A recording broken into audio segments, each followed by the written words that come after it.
Hi friends, welcome to cine family two. ప్రముఖ star మా ఛానల్లో ప్రసారం అవుతున్న super duper hit serial Brahmamudi and నువ్వు నేను ప్రేమ. ఈ రెండు సీరియల్స్ ప్రేక్షకులను బాగా ఆకట్టుకుంటూ మంచి టీఆర్పీ రేటింగ్తో ముందుకు దూసుకుపోతున్నాయి. బ్రహ్మముడి సీరియల్ హీరోయిన్ దీపికా రంగరాజు ఈ సీరియల్లో కావ్య క్యారెక్టర్లోను అండ్ అలాగే నువ్వు నేను ప్రేమ సీరియల్ పవిత్ర వినాయక్ పద్మావతి క్యారెక్టర్లో చాలా అద్భుతంగా నటిస్తూ మంచి సక్సెస్ను పేరును గుర్తింపును తెచ్చుకున్నారు.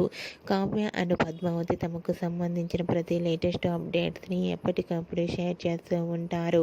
అయితే రీసెంట్గా కావ్య పద్మావతి షూటింగ్ లొకేషన్లో కలుసుకొని చాలా హ్యాపీగా సరదాగా ఎంజాయ్ చేస్తూ కనిపించారు. వాటికి సంబంధించిన ఫొటోస్ బయటకు వచ్చి బాగా వైరల్ అవుతున్నాయి. ఆ ఫొటోస్లో కావ్య పద్మావతి చాలా హ్యాపీగా ఎంజాయ్ చేస్తూ చాలా అందంగా క్యూట్గా ముద్దుగా కనిపించారు. ఆ ఫొటోస్ చూసిన వారంతా బ్యూటిఫుల్ అండ్ లవ్లీ ఏంజల్స్ అంటూ కామెంట్స్ పెడుతున్నారు. మీకు కూడా Kavya Padmavathi shooting location latest photos మీకు నచ్చినట్లయితే మీ అభిప్రాయాన్ని మీ కామెంట్ రూపంలో తెలియజేస్తూ లైక్ చేయండి, షేర్ చేయండి. మరిన్ని ఇంట్రెస్టింగ్ అండ్ లేటెస్ట్ అప్డేట్స్ కోసం మా సినీ ఫ్యామిలీ 2 ఛానల్ని సబ్స్క్రైబ్ చేసుకోండి.